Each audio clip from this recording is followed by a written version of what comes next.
Hey, welcome, all my right thinkers. Thanks for tuning in to check out your boy, P Funk. Thinking right out here in the lab where I do what I do for you. I got something nice for you today. Ooh, I'm ready to go. Let's rock. Rightism, 25 rules to live by. Storytelling, story with a message. There's a message in the story. For life, I give life lessons. You tune to receiving them. I appreciate you. We got a good thing going. Let's do what we do. Right thinking mission. That's what I'm on. Is to enlighten, inspire, educate, and motivate you, the individual, to a higher spiritual level of enlightenment.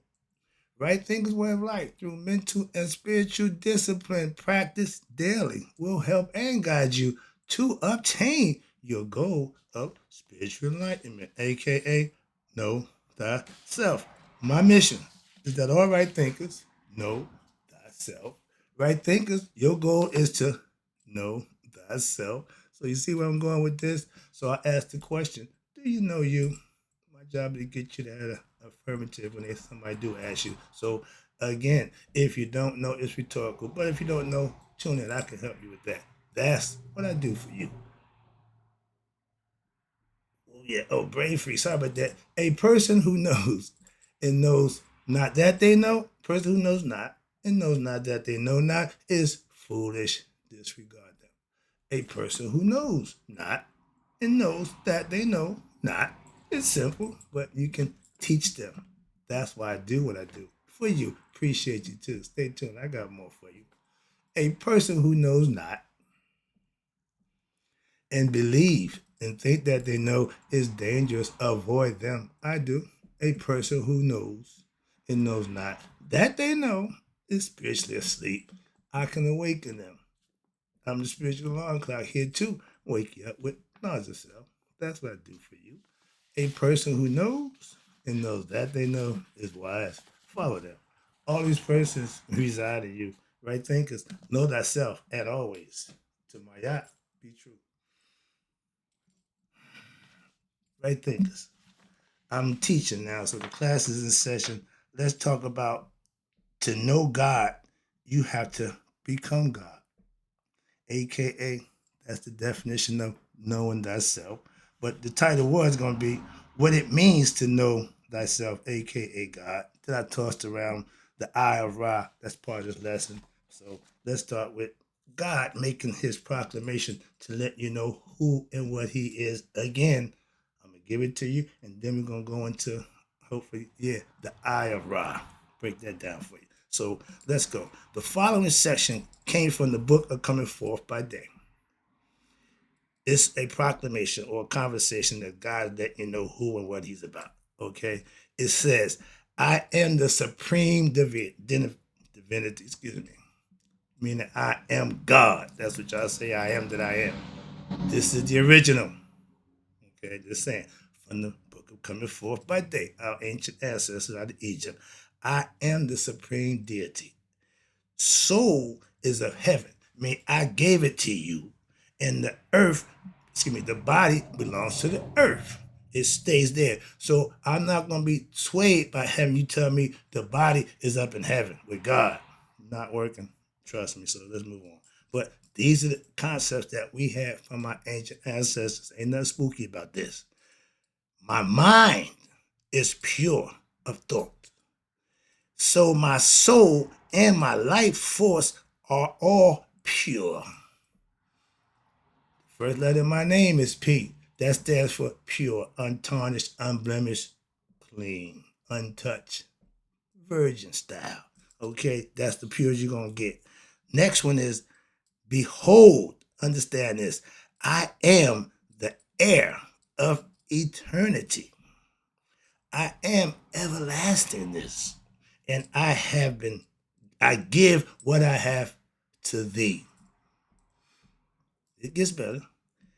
I have gained power of the water, excuse me, in the water, as I conquered who? Set, aka ego. By greed, lust, and ignorance don't bother me.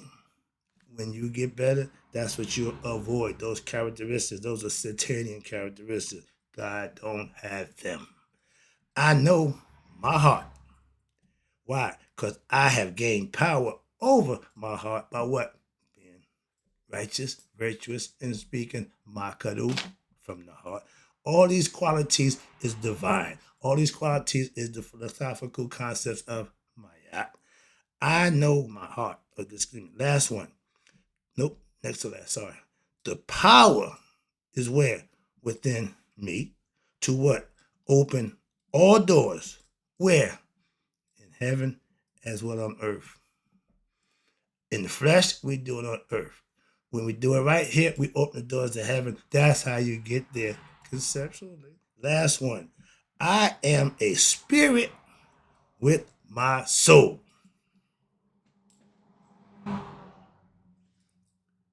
My creation, I am with it. I am in it. And watch this. Now I'm going over here to the other side. This is going to nail it home for me. Let's talk about God created the universe first. That was before, again, all conscious, all knowing. So he created the universe first.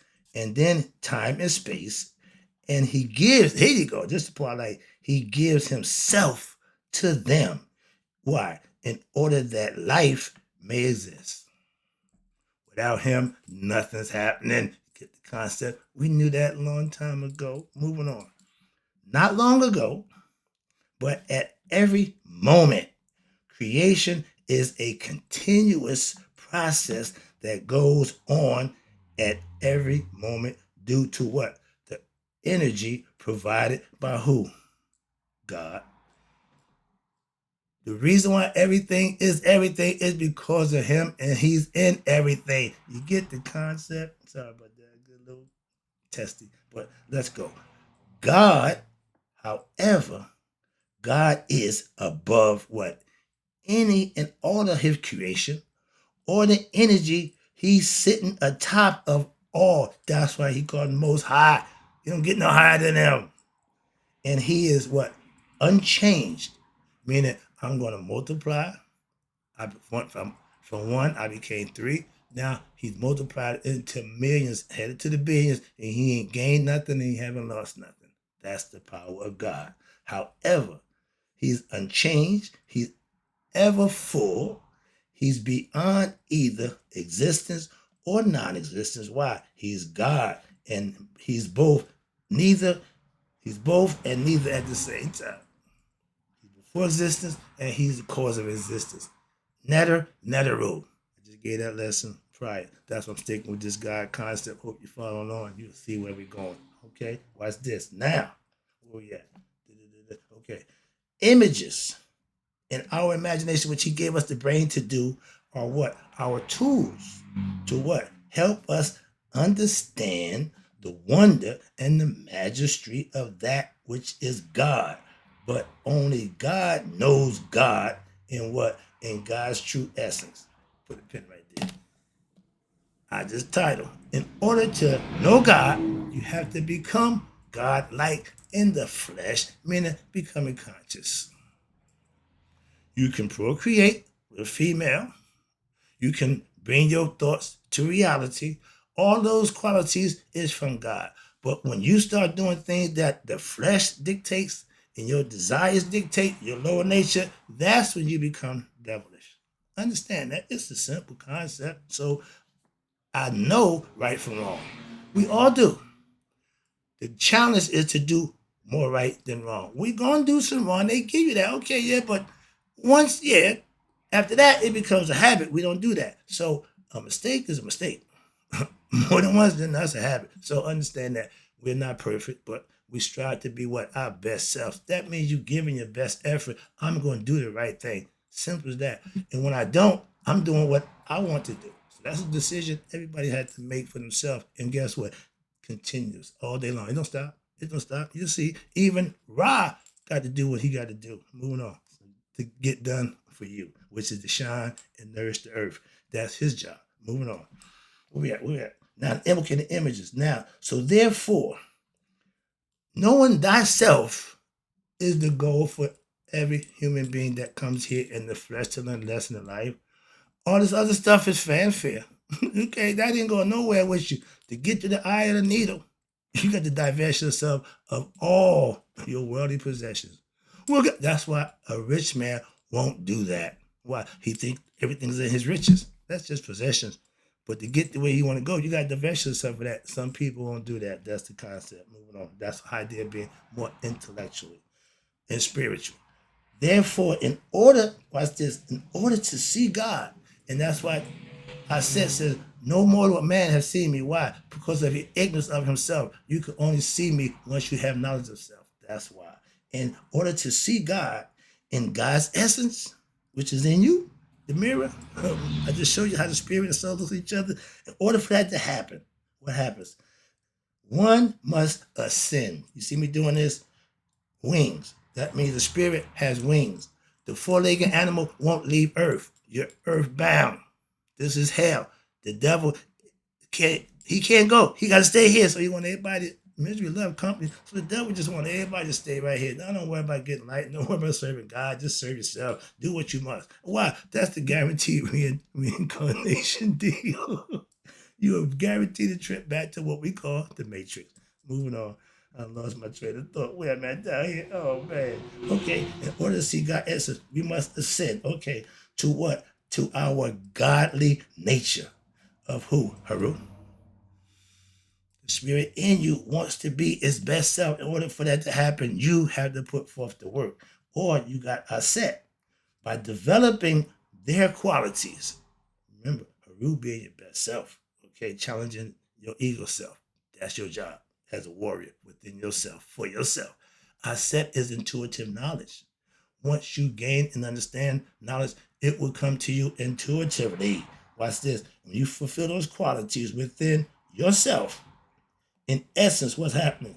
You must consciously, God conscious, Christ consciousness, you must consciously become one with God. That's what my meditation practices in them 10 years of doing it showed me just how to make that happen. I know just what they mean by that. Okay, I'm trying to drive that point home because if you're not meditating, if you're not living right, you can forget, you can kiss God goodbye. Why? You ain't addressing none of your nonsense. That's why. If you live, do, and be, he recognized that. Good deed, righteous living, and virtuous lifestyle. Simple. Moving on. Just because you go to church don't make you a good person. I learned that from my pastor. Moving on. Being a good person, you can go and do anything you want. You don't need church for that. But if you want to go fellowship, by all means, I do. But church don't dictate how I live. Moving on. I do. Daily. Again, daily. Moving on. I see the clock. Oh, I got time. I'm good. I still got a bunch of lessons. I got another lesson. I'm about to wrap this one up. Okay, here we go. This is God's call. To know God, understand this, men and women, again, must go where? Beyond normal thinking. You need to be right thinking into what? The realm of intuition, aka that's Aset, or we call it the Akashic Records, the realm of intuition, knowledge of self, knowing all. And through what? Listening, the first line of learning, to what? The teachings. Somebody's teaching, so you should be listening and learning. That's how I got to be able to teach. Why? I was a student first. And listening to the teachings and then reflecting. Don't just listen, you reflect on the teachings and then making the mind still enough. There you go. That's what meditation is for. I don't know why the Christians in the religious concepts stop with God says, steal yourself and know that I am God. No, steal yourself and spend some time with me and let me talk to you. Yeah, I don't get it that way. I understand it from a different perspective, but when I hear y'all say that, oh, just stop it and know that it's God. No, he's telling you to spend time in a meditative state of mind, raise your conscious level, become one with your higher self. That's what he's saying. I'm just trying to help out. I listen. I listen to my lessons. And I'm hearing how it's broken down, but again, remember, I got something of my own, so I'm going to compare it to mine. Always. So I don't come with nothing. I come with something. So point is, when God tells you to steal yourself, it says right here in bold letters, meditation on those teachings. You listen, you reflect, you comprehend it, ponder it, think about it, and then you put it in a meditative state of mind. Now you got something, knowledge, of information that you could actually imply and use and better yourself with.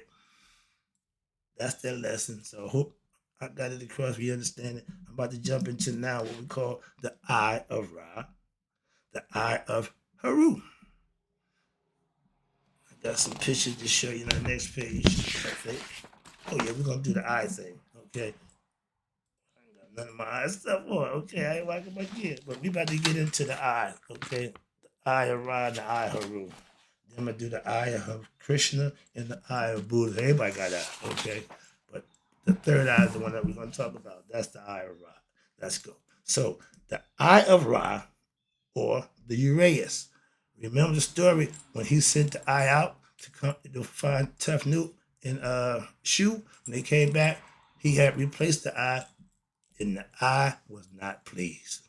So he put it here, and now she's protector, and she's one that you gotta recognize. That's why he call everybody snake people. That Uraeus, the cobra, raise it up, ready to strike. That's the concept. And everybody outside of Egypt call us the snake people. Okay, the Druids.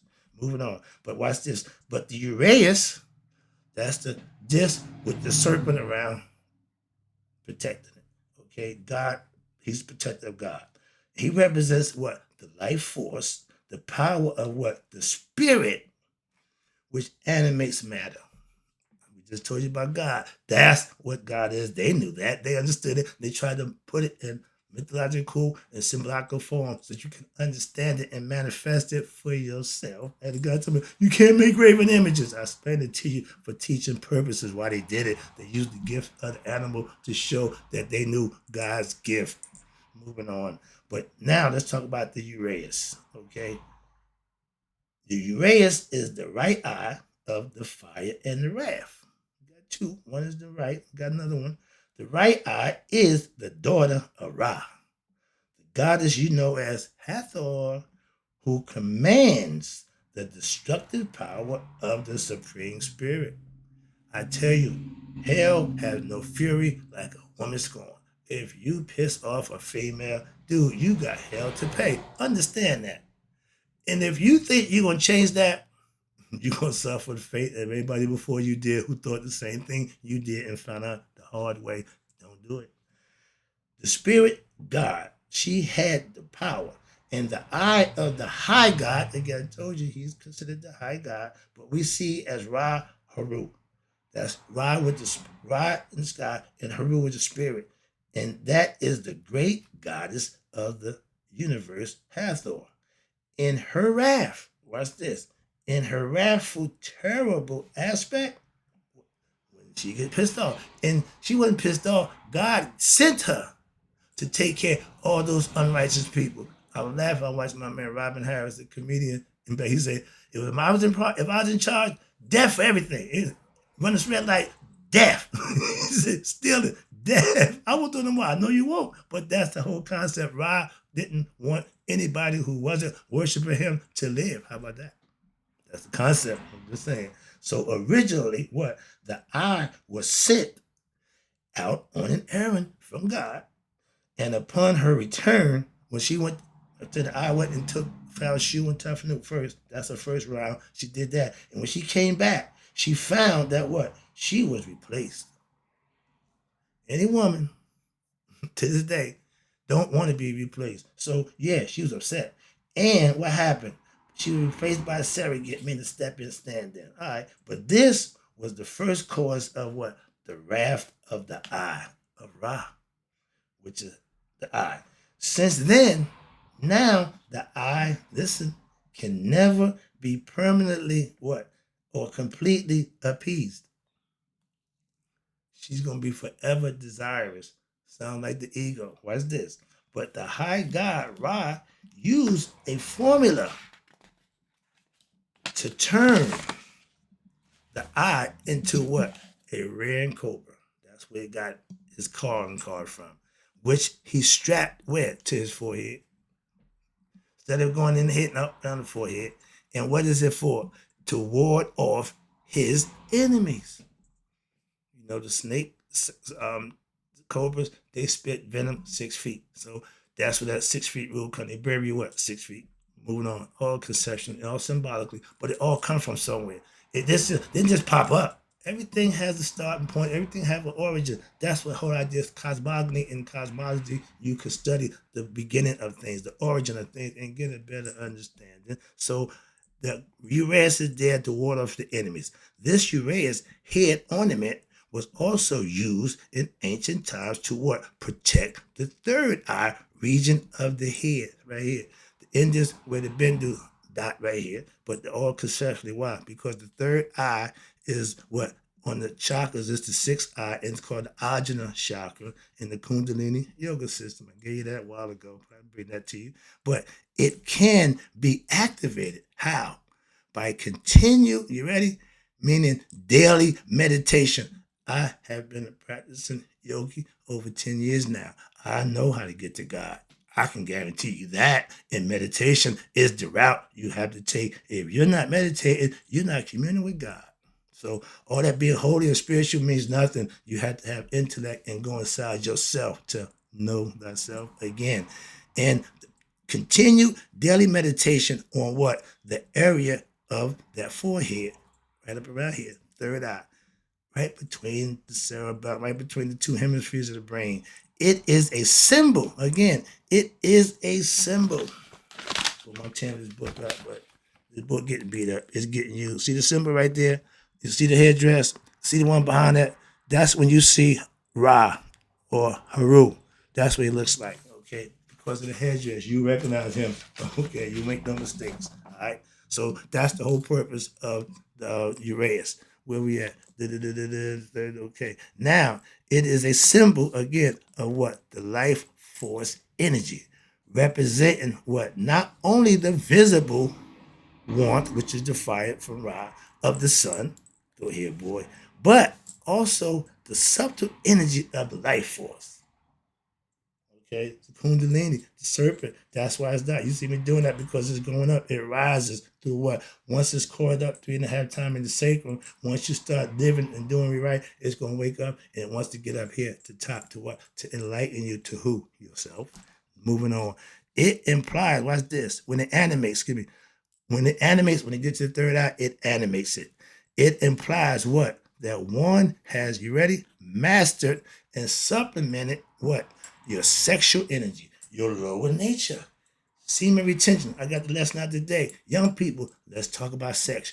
Y'all need some sexual education real bad. Why? Because y'all really got this thing messed up and it ain't working out for y'all. So you would think somebody try to help you out and corral you. Tune in. I can help you with that. But your sexual energy have to be controlled. That's your ego. The ego wanna young people, all they want to do, yeah. But when there's no control, there's no balance, there's chaos. And now things gonna go wrong. And those are fetters. Why? Because you close them on yourself, which gives what? The energy, sexual energy is what gives everything life. That's the generating force. So it's normal, it's natural. That's why it has to be controlled. It will do what it do. It ain't gonna stop, but you want to control it. And developing and controlling this energy center allows us as humans to be what? Be in contact with the invisible world of the spirit and thus to see spiritually. They tell you we walk by faith, not by sight. Faith is spirit. You faith on something that spiritually haven't seen and done, but you have faith that it will be. That's what it's all about. That's belief. And when it happens, no longer is belief, it's knowledge. So faith is only continue when what is rewarded or given into what it believes it should get before it gets it. Sorry about that. I see the cloud. But now let's talk about the right eye right quick. The right eye is the burning heat of the sun. In utterance, in 316 of the coffin text, the eye speaks. Now this is what the eye got to say about itself. I am the all-seeing eye. Don't get it twisted. Of Haru. That means me and you. The same eye that's here talking is the same eye. This is me and you. What's this? Whose appearance strikes terror. Lady of slaughter. They know when they see that light, they know they go, this is a problem. Yeah, everybody was scared to death. And everybody said, run, yeah, because she was doing work, okay? And she struck fear in the mighty ones, and she was what? Frightlessness. She didn't fear nothing. Okay, she could care less. As I walked to the valley of the evil, I shall feel the evil. Why? I got God with me. Back in the day, I had my 38, but different lifestyle, different reason, and it works just as good. Trust me. Now I'm wrapping this up for you. Now, in the other text, the I is also described further this way. The great will be your power, and mighty your majesty over what? The bodies of your enemies. That means you're going to rule your enemies. They will fall howling on their faces, bowing at your presence. All mankind will cringe what? Beneath you and your might. They will respect you. And when they see you in that vigorous form, upright, looking good, shining like new money, they will respect you. And now the I speaks. I am, yes, I am a burning flame. That's the light, the spirit that's in us. Sorry. But also I am the boon, companion of Ra. Why? I have seized the gods. There is no opposition to me. I am that I am, and I am that I am. That's God's creed. That's understanding and knowing God. If you understand and know that, you know God. I'm going to stop the lesson. I got more eyes for you. I'll be back. But in closing, right thinkers, may you all live to be 100, me 100 minus a day. So I never know that right thinkers like you have passed away. Keep your eye open. The one that wink, not the one that stink.